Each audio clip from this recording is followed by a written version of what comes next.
Hello there. Welcome to the Saroy channel, wherever you are in the world, and so much love to each and every one of you. How are you doing? I do hope you're doing incredibly well. I'm doing great, thank you very much, and I'm so delighted you've joined us for part 3 of our story, and what an intriguing mystery it is. So before we continue, don't forget to subscribe to the channel, click the notification bell and the thumbs up, and let's continue with part 3 of our story tonight. I guess at the very least, me and your mother decided that if indeed you were going to get married to Leonardo Angelinus, that at the very least we'd like to be present at the ceremony. Where did you get that idea from, Dad? Honestly, you and Mum really do know how to overreact. The trip Leonardo arranged was just to show me the place where he grew up. He was born here in Venice, you see. I know you don't like Leonardo, but even if he did whisk me off to get married, unbeknown to me, I wouldn't marry him if you were not present at the ceremony, Dad. I'd never do that. I just wouldn't. I would always want you to give me away, Dad. Besides, I want a proper white wedding, don't I? Not a tiny, inconspicuous affair with a couple of witnesses. You know me. I've been dreaming of that quintessential white wedding with all the trimmings since I was a little girl. Well, I'm heartily relieved to hear that, love, and so will your mother be. Dad, what am I going to do? I'm worried sick about the whereabouts of Leonardo. He never came back to our hotel room last night. I don't know what to do. We'll be with you in a second, love. We're leaving our hotel even as I speak. What room number did you say you were?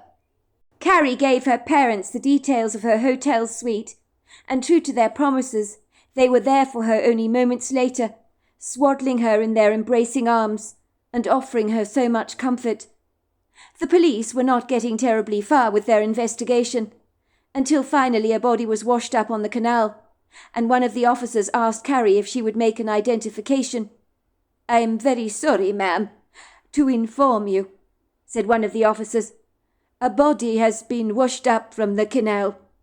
It fits the description of your fiancé, and the identification of a man called Leonardo Angelinus was found in the man's pockets. He was wearing a blue sweater." Carrie wanted to scream. She was devastated to hear the news, but any words from the back of her throat failed to come out, as if she had become completely numb. All she could do was wince, as she was chaperoned to the police vehicle with her father at her side. "Everything's going to be fine, Carrie," her father assured her. But Carrie glared at him furiously, and in her outrage she cried out, "You don't even care if it's Leonardo, do you? You probably want it to be him, don't you, Dad? 'Cause you don't like him. You'll probably be glad if the body belongs to him." "Don't be ridiculous, love. I may not have liked the young man very much, but I wouldn't wish ill on him, nor would your mother. We care about your happiness, love. We know how much Leonardo means to you. The last thing we would want is for anything bad to happen to him." "I don't believe you. I don't believe you. You're probably glad about this, Dad. I bet you are." "Don't be ridiculous, love." Carrie's father joined her at the mortuary to identify the body, and Carrie's heart was in her mouth. She couldn't believe a simple routine trip to Venice like this could end up so badly. She was glad her father was stoically by her side, and when she was asked if she was ready to see the body, she nodded her head, and a sheet was pulled back, and Carrie let out a yell. "It's him! It's Leonardo!" she cried out. "Oh my God!" Carrie ran out of the cold room to a nearby toilet and vomited up the contents of her stomach, as so overwrought she was, and raw and very fierce her grief. Carrie, her parents, and Leonardo's parents, who had flown over to Italy, stayed on for a couple of weeks for the purposes of the police investigation, where questions were invariably asked and inquiries made, and it came to the police knowledge that unfortunately Leonardo had accumulated for himself a great many enemies. No one knew what really had become of the young man, from taking a short trip to the Serafina de Marco to pick up a credit card, and then he was never seen again. Indeed, Serafina, and Marco were the last people who had seen him alive, and were devastated to learn of his passing. The coroner claimed that Leonardo had been hit on the head with a blunt instrument, and had died on impact, and then his body had inadvertently been thrown into the canal. It was established that Leonardo definitely was not popular with many people. Carrie was shocked to learn that Leonardo had been involved in shortchanging many people due to his fraudulent activities, but it would seem none of these people were in Italy, nor was his sister Gabriella, who he hadn't spoken to in years, so they were all ruled out as suspects. The police drew a line in the sand and told the family to go home, as the case was now closed. When Carrie's parents realized their daughter was still very overwrought after her fiancé's funeral, which was held in Philadelphia, their home state, and was a very sad affair, they decided they would take her to Alaska for a short break, where they'd rent out a lovely cabin in the wilderness for a couple of weeks in the summer. Carrie had been longing to go to Alaska since she was knee-high to a grasshopper, and her parents had wanted to do this very nice thing for her at a time in her life when she had hit rock bottom and needed some encouragement to get back on her feet again. They felt that some quality time in Alaska spent fishing and exploring the wilderness would be exactly what Carrie needed to help overcome some of her lugubrious melancholia. Even her grief counsellor had advised her to take a short break away from Philadelphia. Carrie didn't want to go to Alaska when she felt as if her whole world had come tumbling down like an entire pack of dominoes. All she wanted to do was to withdraw into her shell, curl up into a round ball, and cease to exist. She missed Leonardo so very much. As far as she was concerned, he was the quintessential love of her life, and she didn't believe she'd ever meet anyone like him ever again. She knew theirs had been a whirlwind romance, and they hadn't known each other for terribly long, but they had mapped out an entire future for themselves, which had been callously and cruelly snatched away from them. She was often haunted by the bloated imagery of his barely recognizable body that had been recovered from the canal, that she had looked at in the mortuary. She knew if Leonardo had seen what he had looked like when his body had been recovered, he'd probably be turning in his grave, as in life he'd been very conscientious of his image, and all she could do was wonder who could have wanted her fiancé dead. It made no sense to her at all. What on earth had happened to him? 7 months earlier, Eric de Royson was not remotely happy, nor was his wife Elizabeth, known by her friends as Liz, for the couple had found no redeeming qualities in the man called Leonardo Angelinus that Carrie had fallen head over heels in love with. Liz de Royson had gone to so much trouble, on Leonardo's account, to prepare a special meal for her soon-to-be son-in-law that she had yet to meet, and when he had arrived at their house, looking incredibly debonair in his very expensive designer ensemble, she had instantly taken a dislike to him. Leonardo had enjoyed a very delicious hearty meal with the family, where Mrs. de Royson had pulled out all the stops by laying out a tremendous spread. Not once had the man had the good grace or courtesy to compliment Mrs. de Royson on her efforts that she had gone to. On the contrary, all he could do was talk about himself the entire evening, while Carrie had looked at him through dewy eyes, as if her fiancé could do no wrong. "The moment I laid eyes on our future son-in-law," Eric de Royson confided in his wife Liz, "I felt as if my heart was very heavy, as if there was a stone inside of me.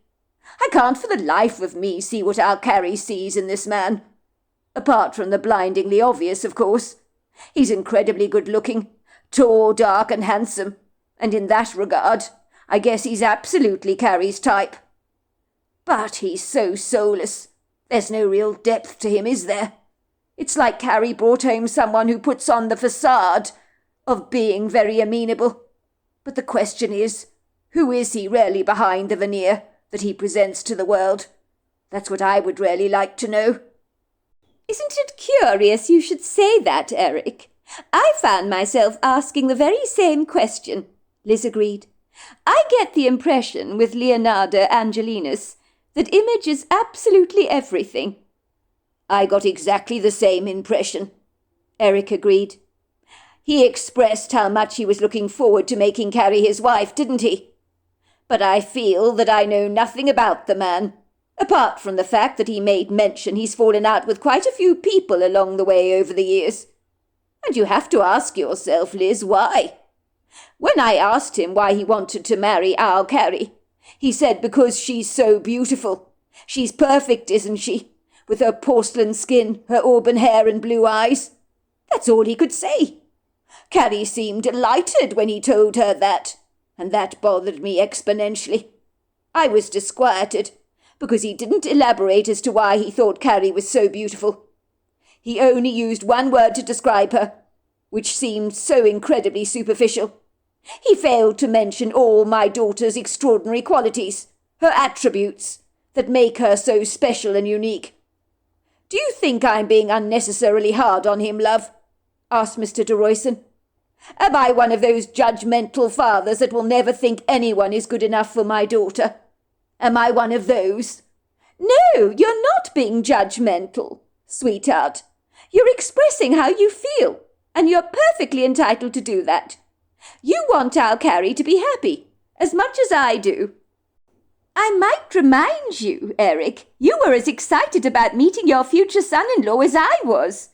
Carrie had told us so many wonderful things about him, and her excitement and obvious enthusiasm rubbed off on us and was somewhat infectious. I was so delighted for Carrie, having met someone she had fallen head over heels in love with, said Liz, her voice now sounding subdued and rather flat, as she reflected on her first impressions of Leonardo, and how she'd known there was something about him that had made her skin crawl.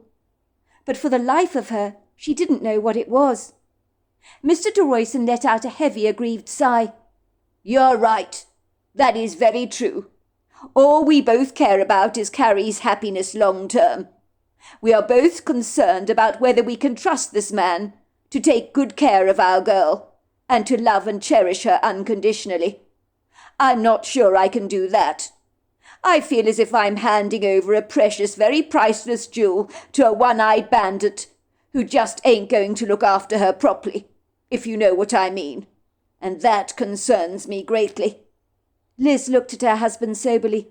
Her blue eyes were melancholic and reflectful. I'm not going to lie to you, Eric. I was really looking exceedingly forward to meeting Leonardo tonight. Carrie had painted out such a glowy, rosy picture of him, hadn't she? She told me that I'd fall in love with her fiancé on the spot, and I was absolutely certain she would be right about that. So, for my faults, I guess I had big expectations. I was thrilled that she seemed to have found the quintessential love of her life. I mean, she's been deliriously happy of late, since she met him, of course. And then we meet him in the flesh, and everything goes dreadfully awry. I never anticipated any of this happening. I've always tended to like Carrie's boyfriends. She's been very discerning about the men she's dated. But not this time. I wish I could say differently, of course I do. But I just can't. The man rather reminds me, I regret to say, of my late grandfather, who was a narcissistic bully who patronized and belittled my grandmother all the time throughout her life. I can see Leonardo doing much the same to our daughter, especially after they get married and some of the shine rubs off. You're not alone, love. I feel much the same way. I hasten to say, he may well be a narcissist.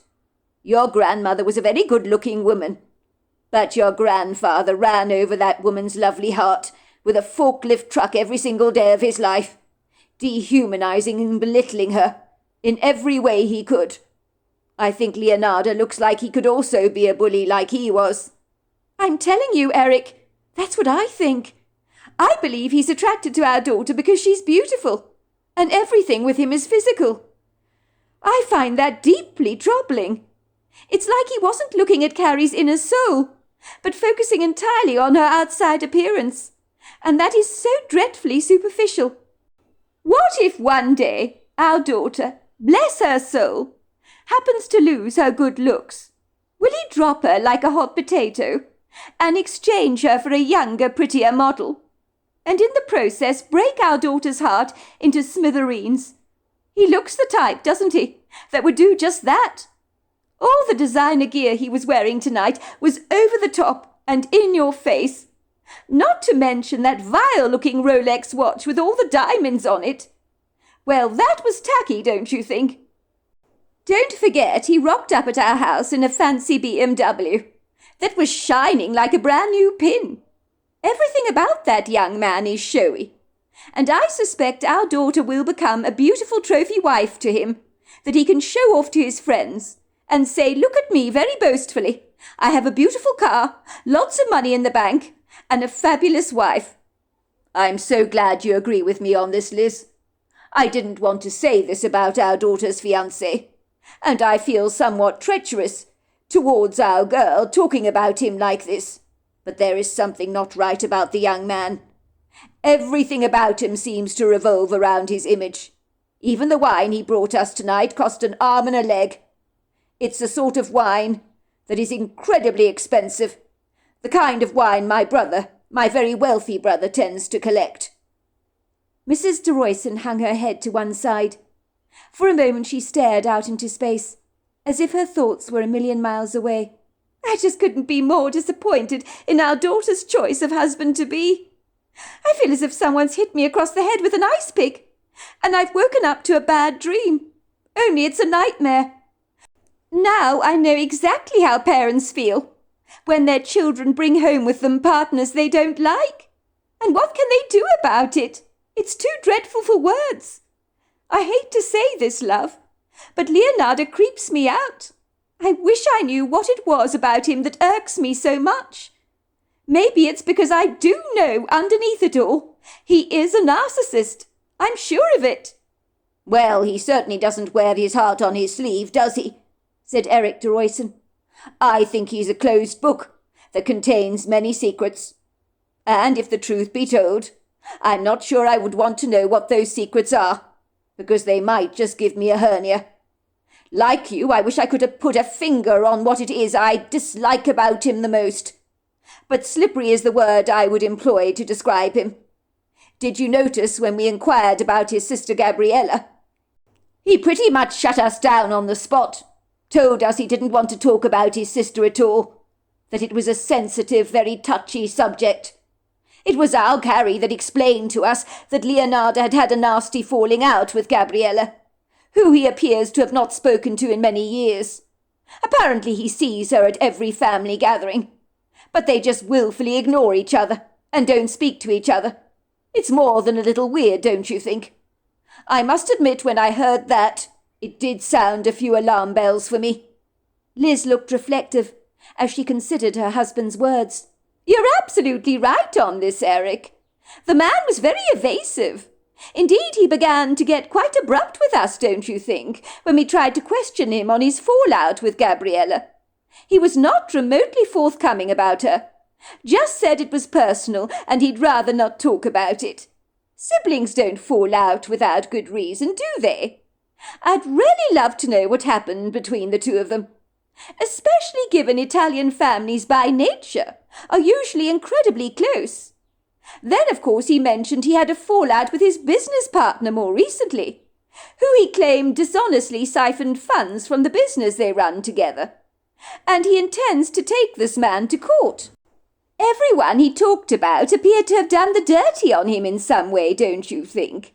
And that in itself is profoundly odd and very questionable. When you make so many enemies for yourself, you do have to ask yourself one question, and that is why. You make some excellent points, love, said Eric de Royston. I don't think we've got the full measure of who Leonardo Angelinus really is. Let's just say there is more to this young man than actually meets the eye. And I mean to find out what he is clandestinely hiding. I refuse to watch our daughter make the most monumental mistake of her life and marry this man. Liz knew how dogmatic and resolutely determined her husband Eric could be, but even she knew that trying to persuade their daughter not to marry Leonardo Angelinus, based on the fact that the couple did not like him, would not win them any favours with their daughter, and the last thing that she wanted was a fallout with Carrie, who was her only beloved child, that the couple loved so dearly. She understood, of course, why Eric was being very protective over his daughter, but there are some battles in life that you simply cannot win, and they're not worth fighting. What do you propose on doing, Eric? She said gingerly. You cannot possibly tell our Carrie who she can and cannot marry. It's not your business to do so. If Carrie loves Leonardo Angelinus, there's not much we can do about it. We're going to have to support our daughter no matter what. And if indeed we need to be there for her, if her marriage crumbles into pieces in her hands rather like a cookie, well then we'll have to do that. I don't think things are going to end well between the two of them. I feel it in my gut. A prognostication, you could say. Intuition is a very powerful thing, you know, and one always needs to listen to it. My grandmother always taught me that. Eric took a hearty swig from the glass of wine that he was drinking, and unfortunately burped. He was drinking to medicate and soothe away the angst he was feeling. His mind was a whirl as to what he could do to open his daughter's eyes before it was too late. She was naive, very callow and young, and Eric was absolutely convinced that Carrie had no real concept of what Leonardo was really like behind the veneer that he presented to the world. Liz was the one that spoke her mind out loud and said very matter-of-factly, Do you know what, Eric? I never imagined my daughter would choose someone to marry that I intensely disliked at first sight. The conversation we had all evening, as far as I'm concerned, with Leonardo, revolved around himself the whole time. Never once did he show any attentiveness towards Carrie. He never asked us about ourselves, or what Carrie was like when she was a little girl. And that was concerning. And all Carrie could do was gormlessly stare at Leonardo through those innocent, adoring eyes of hers, as if he was the most gorgeous man on the face of the earth. She seemed so blindly oblivious to his obvious flaws. I think he would make the most perfect politician, the kind that lies through his teeth to get what he wants, to fit his duplicitous agenda. I don't want to go throwing stones at my son-in-law-to-be, when I barely know the young man, but I know the signs that make up a narcissist, and he's got them all. My grandfather was a narcissist, and living under his indomitable stronghold was very intimidating. The only time my grandmother ever came to life was after he died. He completely dominated her during the marriage. But once he was gone, once he had passed away, she was like a bird with a broken wing that grew back its feathers again and could fly.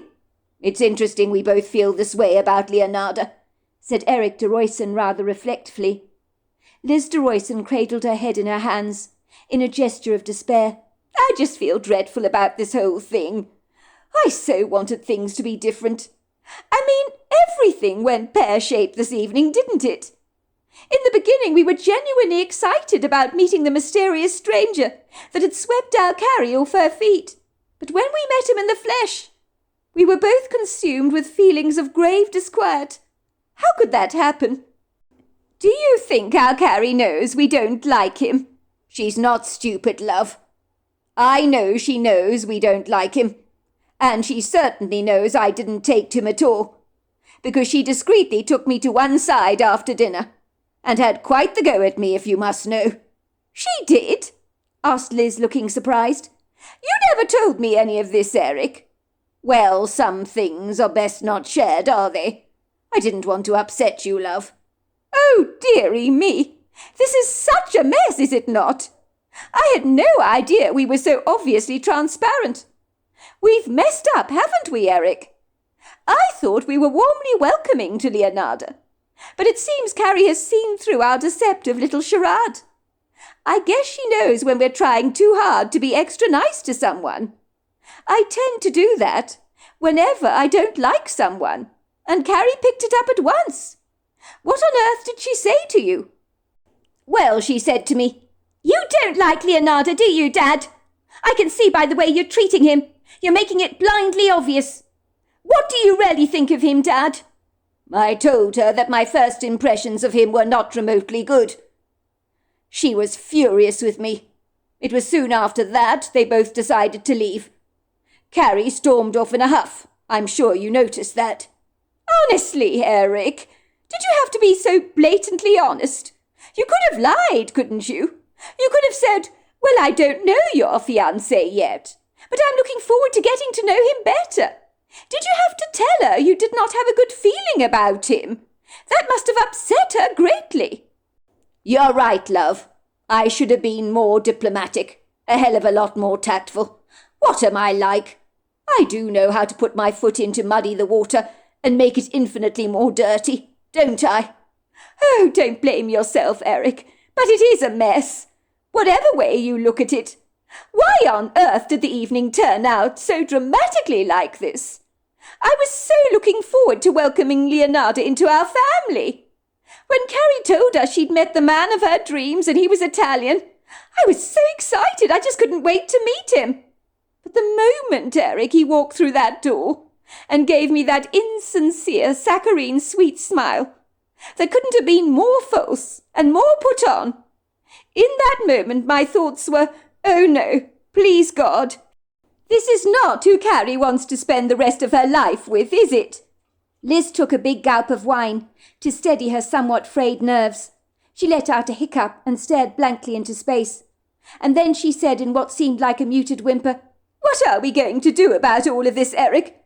We have absolutely no say in whom Carrie has chosen to marry, and we simply cannot fall out with her over this.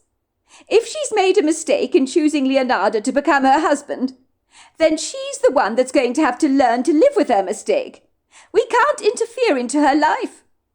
I so wish marriages were arranged and it was still the fashion today, as I'd never have ever picked out Leonardo for our daughter in a million months of Sundays. I can assure you of that one. He's wrong for our girl in every sense of the word, but we can't do a damned thing about it. It's so dreadfully frustrating. We just have to sit back and watch the show go on, whether we like it or not. And this is one of those shows I just simply do not want to watch, because there are no happy endings. I think in the years to come, Leonardo will dominate our Carrie. She will become a shrinking violet like my poor old grandmother did. Is history repeating itself again, I wonder? Come to think of it, Carrie is exactly like her grandmother was. She even looks like her grandmother. Auburn hair, fair skin, blue eyes. Are they both the types of women to choose rotten men? Is it something in the genes?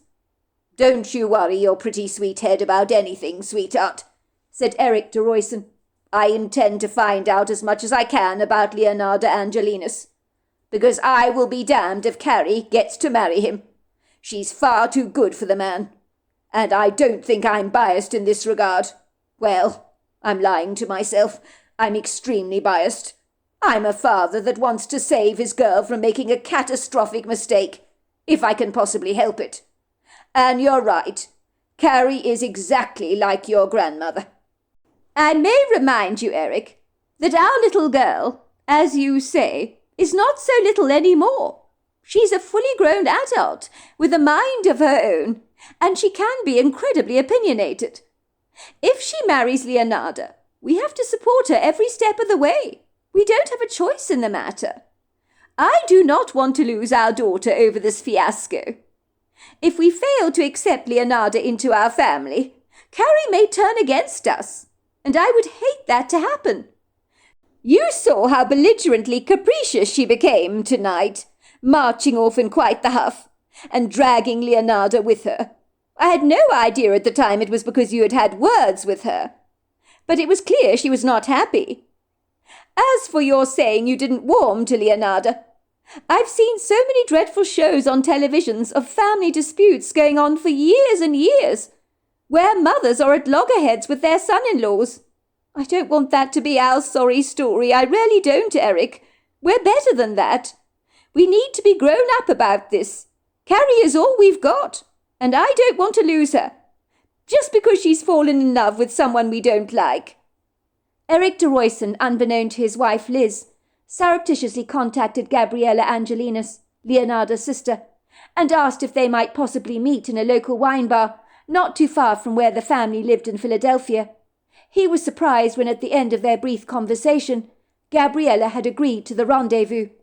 The young woman had initially been defensive and somewhat guarded on the phone, asking Mr. de Royston what the hell he wanted. So Eric decided to come clean with her and not beat around the bush. Look, Gabriella, I hope you don't mind me calling you that, as your last name is not easy to pronounce. The reason I contacted you, Gabriella, is that I understand there's been an ongoing dispute between you and your brother, and Leonardo was not forthcoming about the nature of this dispute with us when we met him for the first time last night. I rather felt he was hiding something, and I mean to find out what it is for my daughter's sake." There was a long drawn-out, rather uncomfortable pause at the other end of the line, and then Gabriella made a snort. "Leonardo, he wasn't forthcoming about our fallout. That's rich," she said with a sarcastic laugh. "I'm not surprised, though. Leonardo is never forthcoming about anything that doesn't serve his very best interests." "Well, Gabriella, as you can appreciate, my daughter Carrie is engaged to your brother Leonardo, and I'm not remotely happy about it. I'm going to be blunt with you, and say it as it is. I just don't trust him. It's as simple as that. It's an instinctive, unsettling feeling I cannot shake off. For the record, I don't usually interfere in my daughter's love life. In the past, I have liked all of her boyfriends, but your brother is the exception to this rule. As a consequence of my grave disquiet, I want to find out more about this dispute with your brother, and what it is you obviously dislike about him. It may well give me a better insight into him, as a person, so to speak, to set my mind at rest. You are perfectly entitled, Gabriella, to tell me to mind my own business. But the only thing I'm guilty of is looking out for my daughter and her well-being. If she's found herself entangled in a sticky web, I want to set her free from it, if you get my drift." "I'm impressed. You're a lot more shrewd than my own parents are, Mr. de Royston, and I respect you for that. If my parents were half as discerning as you are, they might have the full measure of my brother. They cluelessly think that Leonardo was born on a bed of clover, and they believe every single word that comes out of his lying mouth. You obviously have not been so easily duped by my brother's beguiling charms. Most people are, I'm afraid, and as a consequence end up being stitched up by him. Because let's just say, Mr. de Royston, my brother is not who he appears to be. He hides a sinister, dark side of his character very successfully from the world, but I know all about it." The meeting at the wine bar had been very brief and to the point, and almost businesslike in its prompt efficiency. Mr. de Royston had brought Gabriella a glass of Merlot, and together they had taken a seat in an obscure booth at the back of the bar, out of the sight of many of the other patrons that frequently visited the place. Gabriella herself was stylishly attired in a white, classic, tasteful pair of linen pants and a matching top. She looked a great deal like Leonardo, but in a much more feminine way. She possessed a similar olive complexion, high cheekbones, and a very large nose, along with a pair of dark eyes, and carpets of thick, full black hair that was wild and untamed, but it rather suited her. Gabriella's dark, somewhat troubled eyes fixed themselves steadily on Eric de Royston, and then she said, "I shouldn't really be here, should I, lamb-blasting my brother's life like this? But I warn you, Mr. de Royston, that you should not let your daughter marry him. He's dangerous. There's a dark, negative side to his personality, which doubtless your daughter will uncover, once my brother reveals himself to her. After they get married, I dare say this less favourable side to his dominating, oppressive personality will make its appearance fully known. And when it does, Mr. de Royston, I pity your daughter, for God help her." "What do you mean by a dark side to your brother?" asked Mr. de Royston gingerly. Gabriella leaned forward over the booth, pressing her elbows hard into the wood, and holding her wine-glass so tightly that Eric de Royston thought the glass might suddenly shatter, so that the red Merlot would splatter all over her white blouse, looking ominously like blood. Gabriella nervously looked around the bar to make sure that nobody was eavesdropping on their conversation, and then she lowered her voice. "My brother, Mr. de Royston, has an insidious, unbridled temper on him. If he gets angry, he becomes volatile like a rhino on the loose, devastating absolutely everything in his wake. When I was growing up, I can't tell you how many times my parents' property was brutally vandalized by my brother if he didn't get his own way. He would break everything, like mirrors, chairs, china, you name it, in one of his blow-out tantrums, and he'd get completely manic. By all accounts, Mr. de Royson, my parents know very well my brother gets unhinged, but they're in absolute denial about it.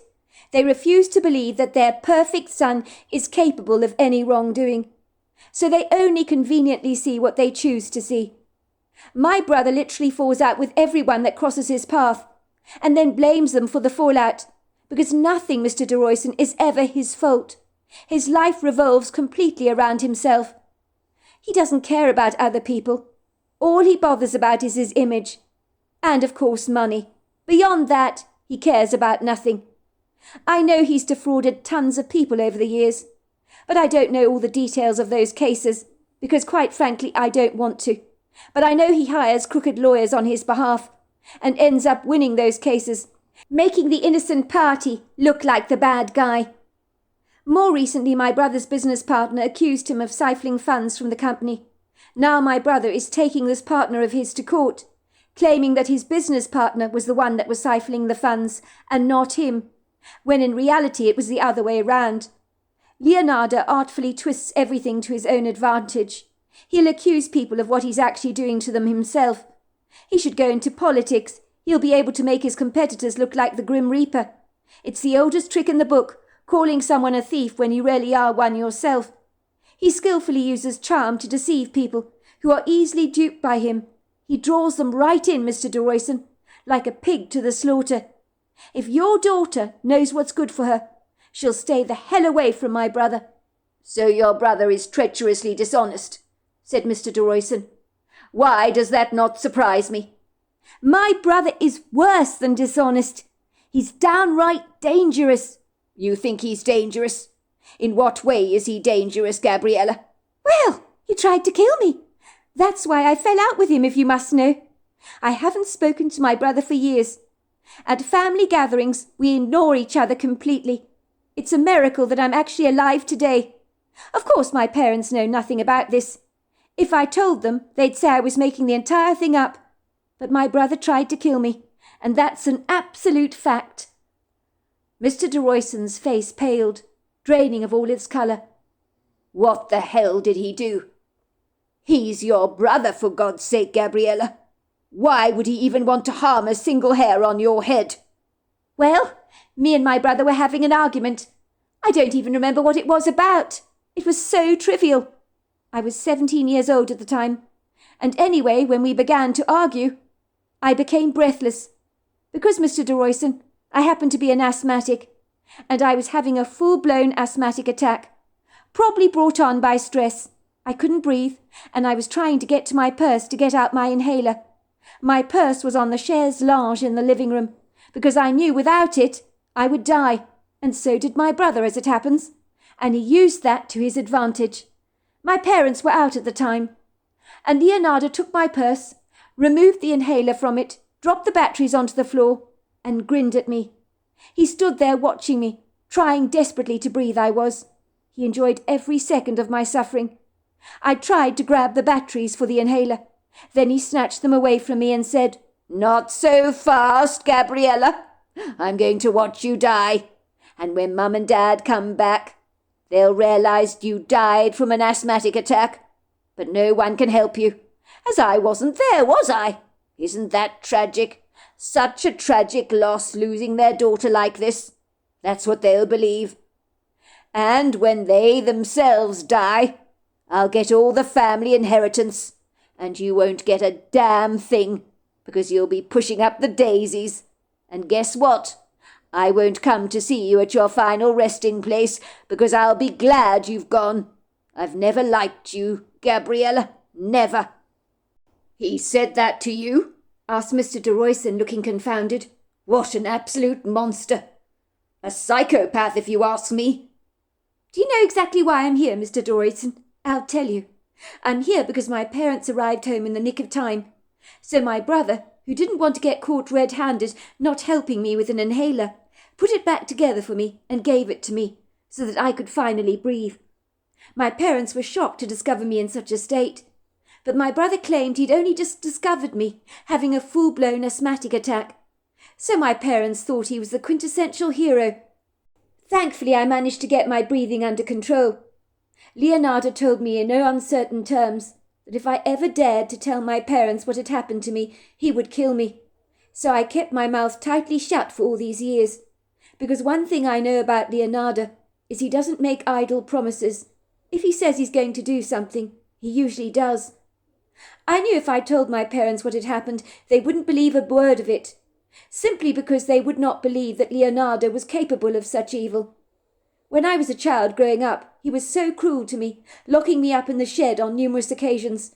He knew I was petrified of spiders, and the place was crawling with them. He was always pulling my hair, but at 17 years old, when I had that awful asthmatic attack, and he didn't give me my inhaler, that was the straw that broke the donkey's back. Nothing has been the same between us since. You don't forget something like that, Mr. de Royston. So yes, Mr. de Royston, my brother Leonardo is a dangerous, dangerous man. And certainly, if rubbed up the wrong way, who knows what he's capable of? You should have gone to the police about this, Gabriella, said Mr. de Royston. That was attempted murder. He should have been locked up for that. Gabriella snorted. Are you kidding me, Mr. de Royston? It would be my word against his. And Leonardo can artfully persuade people that he's the victim. He would twist everything to his advantage. So I would be the one that ended up looking like the liar. You have no idea how cunningly manipulative he is. He's Machiavellian in every single sense of the word. I'll tell you one thing, Mr. de Royston. Your daughter might have been successfully seduced and charmed by my brother, but he absolutely does not love her. He's incapable of love. He's a narcissist. The only thing he ever cares about is himself. I think he likes your daughter, Mr. de Royston, because it's very obvious to me that Carrie is a beautiful woman. And, of course, she's exactly his type.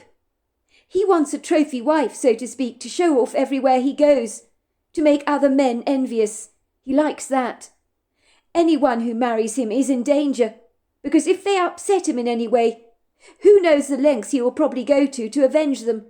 He just can't be trusted. That's all I'm saying.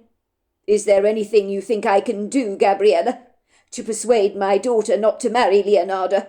Asked Eric. Surely there must be something I can say to change her mind. She hasn't known him terribly long, but seems hopelessly in love with him. Are you a rich man, Mr. de Royston? Because you will need to be if you want to persuade my brother not to marry your daughter. Money talks, if you know what I mean. And if you pay him enough, he'll drop your daughter like a hot potato and find somebody else to replace her. He has absolutely no loyalty in that regard. When I was a girl, we had the cutest Dalmatian called Bingo. I loved that dog. He was an absolute sweetheart. Needless to say, when he got old and fat, my brother wanted my family to dump the dog at the local shelter and to get a brand new dog because Bingo had become old. I mean, who does that? I put up such a fight to save Bingo's life, and he became my dog, as I wasn't going to let Leonardo get his grubby hands on him. He would have probably found a way to euthanize the dog before his time, if he got the chance. That's how callously cold and indifferent he was. I always knew from a very young age that I could never trust my brother. Anyone who's cruel with animals, as far as I'm concerned, is not a good person, said Mr. de Royston. Tell me, Gabriella, very frankly, because I would appreciate that. How much money would I need to get hold of to give your brother, in order for him to end the relationship with my daughter? I'm not a millionaire by any manner of means, but my brother most certainly is, and I'm sure he will help me. Well then, if you want my advice, you go to your brother cap in hand, Mr. de Royston, and ask him to give you a sizable amount of money to pay off my brother. If you offer him enough money, he'll be persuaded to leave your girl. The only reason he's with Carrie is that he loves beautiful women, and being Italian, her auburn hair sealed the deal for him. My brother adores red hair. He thinks it's the sexiest colour on the planet. But he'll happily settle for a blonde woman who dyes her hair red if the money is safely placed in his bank account, increased with several zeros, so to speak. Thank you very much, Gabriella, for telling me all this. I really appreciate it. Our meeting has been most insightful. I'm so sorry, Mr. de Royson. I had to tell you all this disturbing stuff about my brother. But at least you know the truth now, even if it is causing you a certain amount of unease. You're going to need good luck. So that's what I'm going to tell you. Good luck. I hope everything goes well with you. So there we are. That is the end of part 3 of our story. Part 4 is tomorrow night, and I look forward to you joining me then. Until next time, goodbye and good night.